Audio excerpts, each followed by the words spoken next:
Kamusta sa lahat at maligayang pagdating sa Tongs Animex Recap. Sa sandaling ito, ang mamamahayag na si Morgans ay labis na nalulugod, dahil ang bagong henerasyon ay natalo sina Kaido at Big Mom, na opisyal na naging mga bagong emperador ng dagat, kasama ang maraming kamakailang mainit na balita, na nagpapasigla sa kanya na kumalat sa buong mundo. Sa Holy Land Mary Schwartz, ang 5 matatanda ay nakikinig din sa tawag sa telepono ni Sabo, at nalaman na nagtatago siya sa kaharian ng Lulusha. Sa loob ng kastilyo ng Holy Land sa sandaling ito, lumitaw ang isang napakahiwagang figura na kilala bilang Imusama. Habang sinabi ni Sabo sa lahat, hindi siya ang pumatay kay Haring Cobra, na nagpapasaya sa lahat. Gayunpaman, natuklasan ni Sabo ang isang lihim sa Mary Schwartz. Ngayon, sa kaharian ng Lulusha, biglang naramdaman ng lahat ng mga tao ang isang napakalaking bagay na lumilitaw sa kalangitan. Habang ipinapaalam ni Sabo sa lahat, sa loob ng Pangaea Castle sa Holy Land Mary Schwartz, mayroong walang laman na trono para sa World King. Biglang inutusan ng 5 matatanda ang mga marino na putulin ang komunikasyon ni Sabo, bago niya maihayag ang sikreto ng walang laman na trono.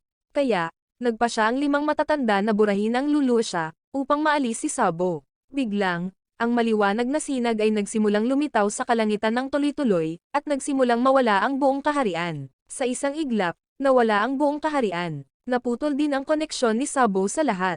Sa panig ng grupo ni Luffy, sila ay sumusulong sa isang napakalamig na lugar ng dagat. Ang mga alon dito ay napakalakas, sapat na malakas upang tangayin ang mga halimaw sa dagat. Ngunit salamat sa mga kasanayan sa pag-navigate ni Jinbei, maaari silang mag-navigate sa mga iceberg. Napansin ni Nami ang isang isla sa malapit. Sa sandaling ito, may nakitang kakaiba si Luffy, kaya tinanong niya si Nami. Kinikilala ito ni Jinbei bilang isang napakalaking warm water vortex na nag-aalala sa lahat. Nang balak itong iwasan ni Jinbei, may natuklasan si Luffy sa loob. Kinikilala siya ni Sanji bilang isang babae. Nagpa siya si Zoro na putulin ang napakalaking puyo ng tubig gamit ang isang atake ng espada. Sa isang indayog, hinati niya ang higanteng puyo ng tubig sa dalawa, at nagiging sanhi ito ng pagkawala. Biglang natangay ng hangin si Chopper kaya mabilis siyang nahuli ni Luffy, ngunit natangay din siya. Sa hindi inaasahang pagkakataon, napabuga si Bonnie mula sa ilalim ng dagat, kaya, nahuli rin siya ni Luffy. Ngayon, patuloy silang binabalaan ni Bonnie, na mayroong isang halimaw sa dagat sa ibaba, na nagpapatakot sa lahat. Sa hindi inaasahan, isa pala itong higanteng pating, na may balak na lumunin ang barko ni Luffy, dahilan para mag-alala ang lahat. Ngunit salamat sa galing ni Jinbei sa paghawak ng barko, kaya, nakatakas sila sa bibig ng pating. Sa sandaling ito, napagtanto nila na ito ay isang mekanikal na pating. Sa hindi inaasahang pagkakataon, nahulog si Luffy sa dagat, kaya, agad na tumalon si Jinbei para iligtas siya, at ipinagkatiwala si Sunny kay Franky. Nang makitang balak pa rin silang salakayin ng mechanical shark, gumamit si Franky ng bagong kasanayan ni Sunny na tinatawag na ship's bottom, na nagpapataas ng bilis ni Sunny. Sa hindi inaasahan, ang pating ay maaaring bumaril ng mga torpedo, dahilan upang mabaliw at lumubog si Sunny sa dagat. Habang sinusubukan pa ni Jinbei na iligtas ang grupo ni Luffy, sa kanyang paglabas ay wala na si Sunny. Ngayon, patuloy ang pag-atake ng pating, kaya, hinawakan ni Jinbei ang tatlo at lumangoy palayo, ngunit natangay din siya ng agos. Sa kabilang banda, ang iba ay lumulubog sa dagat, hindi na sila makahinga, kaya't ang pating ay patuloy na umaatake at nilamon silang lahat. Sa hindi inaasahang pagkakataon, may lumitaw na robot, at agad na natalo ang higanteng pating. Napagtanto ni Franky na kung patuloy silang lumubog ng ganito, lahat ay mamamatay. Sa panig ni Tashigi sa sandaling ito, inaalagaan niya ang mga higanteng sanggol, upang tulungan silang bumalik sa kanilang normal na laki. Dahil ang mga higanteng bata na ito ay ang lahat ng mga higanteng eksperimento ni Caesar sa Punk Hazard. Ngunit salamat sa alyansa ni Luffy at Law, nagawa nilang talunin si Caesar at iligtas ang mga batang ito, at ibinigay ang mga bata kay Tashigi para sa pangangalaga. Sa panig ni Helmepo, nakikiusap siya sa Vice Admiral ng Navy dito, na humihiling sa kanya na tulungan siyang iligtas si Kobe. Ngunit si Kobe ay nahuli ni Blackbeard at dinala sa kanyang teritoryo, at ang lugar na iyon ay lubhang mapanganib. Kaya wala silang lakas para tulungan siya. Ngunit hindi sumuko si Helmepo, sinusubukang hikayatin silang iligtas si Kobe. Sa panig ng grupo ni Luffy, dinala sila ni Jinbei sa pampang, ngunit hindi niya maalala kung sino si Bonnie. Ikinagalit ito ni Bonnie dahil siya rin ay mula sa Worst Generation, ngunit hindi siya nakikilala. Sa kabila ng pagiging isa ni Luffy sa emperador, nakikita siya ni Bonnie bilang isang tanga. Sa sandaling ito, Nagtataka si Bonnie kung bakit ang wanted poster ni Luffy ay nagpapakita ng puting buhok, kaya ipinaliwanag niya na iyon ang aking libreng porma. Biglang nakaramdam na naman ng gutom si Luffy. Nang gusto nilang kumain, agad silang binalaan ni Bonnie, na ang islang ito ay tinatawag na Egghead, na kabilang sa world government. At ang lugar na ito ay ang laboratorio ni Dr. Vegapunk, na itinuturing na 500 taon nangunguna sa mundo, nakakagulat kay Luffy. Dumating pala si Bonnie dito para hanapin si Vegapunk. Sa panig ng grupo ni Zoro, sila ay nailigtas ng isang higanteng robot, na ikinagulat ng lahat. Biglang may lumabas na babae mula sa loob ng robot. Ito ay lumalabas na ang pating na robot ay na-program niya, ngunit ito ay nag-malfunction. Habang hindi alam ng lahat kung sino siya, sabi niya, "Ako si Dr. Vegapunk." Sa sandaling ito, labis na nagulat ang grupo ni Frankie, dahil hindi niya inaasahan na makikita niya si Vegapunk dito. Lumalabas na si Frankie ay isang malaking tagahanga ni Vegapunk, dahil siya ay gumugol ng 2 taon sa laboratorio ni Vegapunk sa pagsasaliksik. Habang si Usopp ay talagang gusto ang kanyang robot, at agad na naging interesado si Sanji sa babae, na labis na ikinatuwa ng buong grupo. Biglang nakaramdam ng kakaiba si Robin, dahil hindi babae si Vegapunk, kaya, isiniwalat niya ang kanyang tunay na pagkatao. "Ako si Vegapunk Otto na nagngangalang Lilith," na ikinagulat ni Robin. Sa sandaling ito, gusto niyang nakawin ang lahat ng kanilang mahahalagang ari-arian, dahil masyadong malaki ang budget ni Vegapunk sa isla, na ikinagalit ni Nami.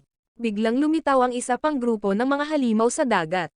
Nang makitang inuutusan ni Lilith ang grupong ito ng mga halimaw sa dagat na bantaan sila, nag-aalala ang lahat. Bigla, may tumawag sa kanya na nagngangalang Shaka. Pinayuhan niya si Lilith na itigil ang kanyang mga aktibidad sa pagnanakaw, dahil kinikilala niya sila bilang mga Straw Hat Pirates. Ang kanilang kapitan ay isa sa 4 na emperador. Nang makitang mababa pa rin ang tingin ni Lilith sa kanila, kaya, sabi niya, "Tingnan mo ang Esprimador. Siya si Zoro na may bounty na 1,111,000,000 berries, at sa ganoong distansya, maaari kanyang patayin anumang oras." Ganon din ang Devil Child ni Nico Robin. Wala silang pakialam sa mga halimaw sa dagat, dahil ang mga malalakas ay palaging kinikilala ang kanilang unang target. Nagulat ito kay Lilith at naisip niyang nagkukunwari lang si Sanji at Frankie na tanga. Biglang sinabi ni Shaka kay Lilith na isama ang buong grupo sa kanya, at siya pala si Vegapunk 01. Sa sandaling ito, pinangungunahan ni Bonnie ang grupo ni Luffy upang mahanap ang kanilang daan patungo sa laboratorio. Inihayag ni Bonnie kay Luffy na noong bata pa siya, nakatira siya sa islang ito. Napukaw nito ang pagkamausisan ng buong grupo, iniisip kung ano ang hinahanap ni Bonnie kay Vegapunk. Sa hindi inaasahang pagkakataon, gustong patayin ni Bonnie si Vegapunk, dahil ginawa niyang biological android ang kanyang ama, dahilan para mawalan siya ng malay. Kaya, nakarating sila sa isang hagdanan, kaya naman, sabay-sabay na umakyat ang buong grupo. Sa pagpasok sa laboratorio, agad itong natuwa kay Luffy, dahil sa loob ay isang hindi kapanipaniwalang modernong lungsod, na may mga isda na may kakayahang lumipad sa kalangitan, at isang dragon ang nakikipaglaban sa isang higanteng robot.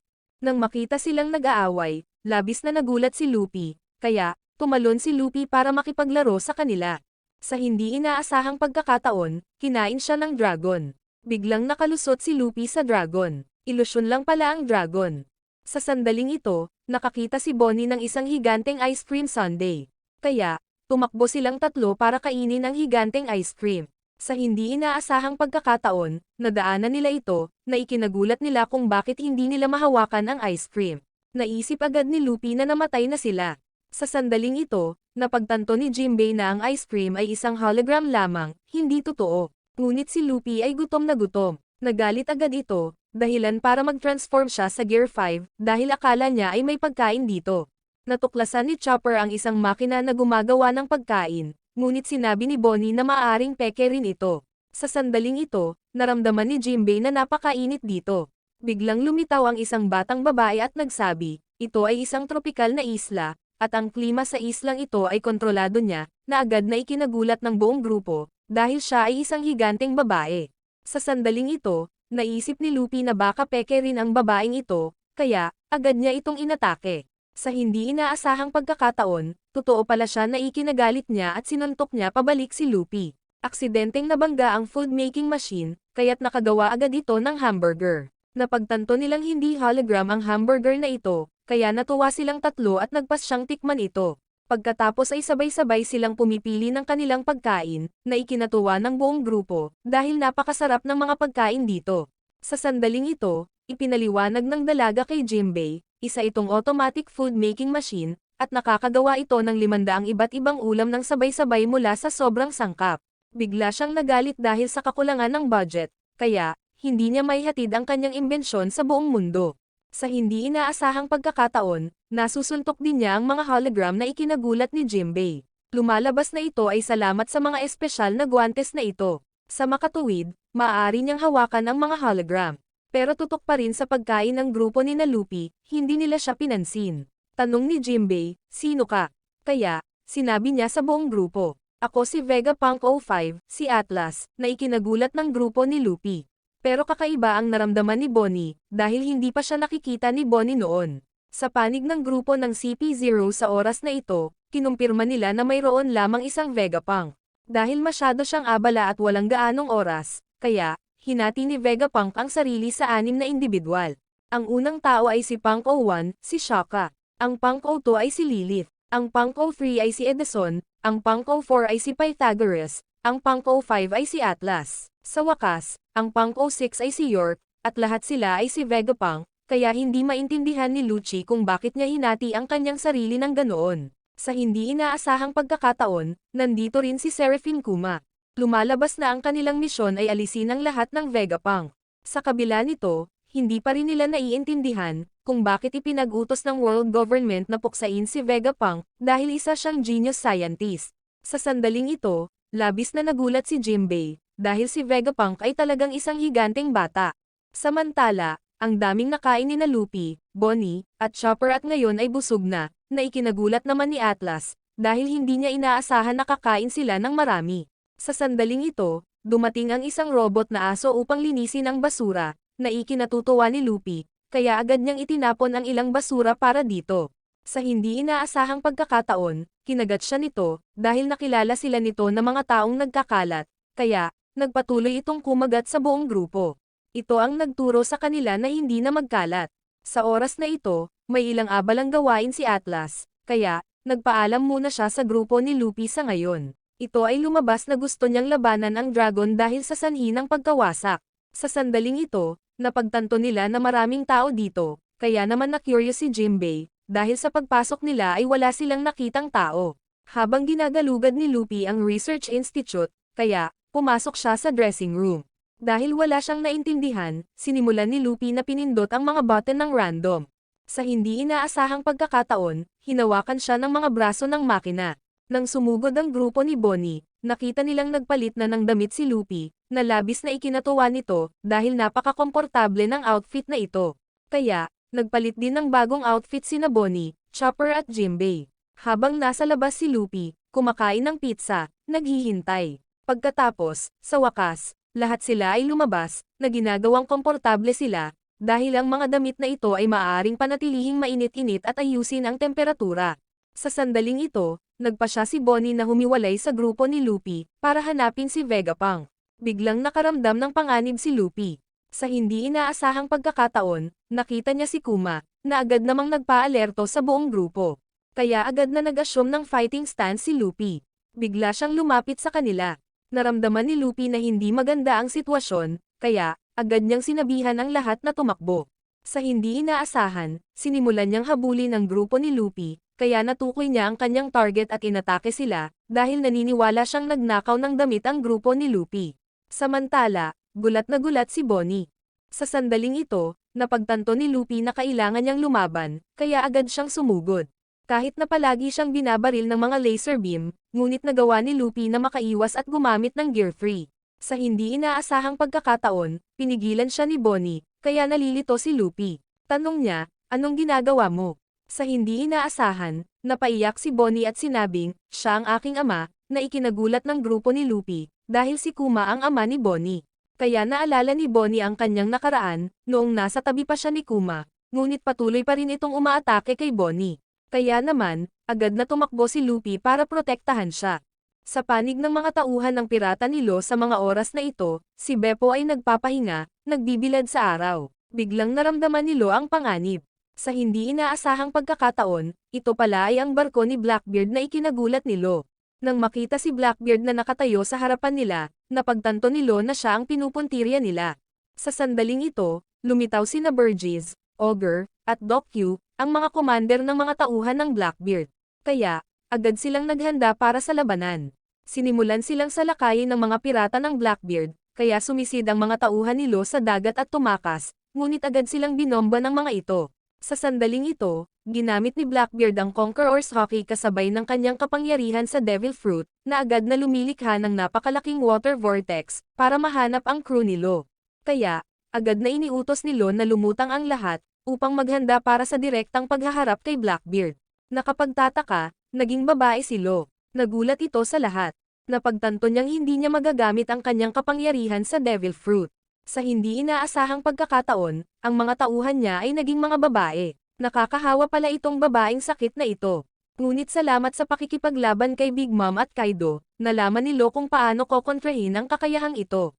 Kaya, agad niyang ginamit ang hockey sa loob ng kanyang katawan para masira ang kapangyarihang ito, at matagumpay na naging lalaki si Lo. Bumalik din sa normal ang kanyang mga tauhan. Sa puntong ito, dumating na ang mga tauhan ni Lo sa isang kalapit na isla.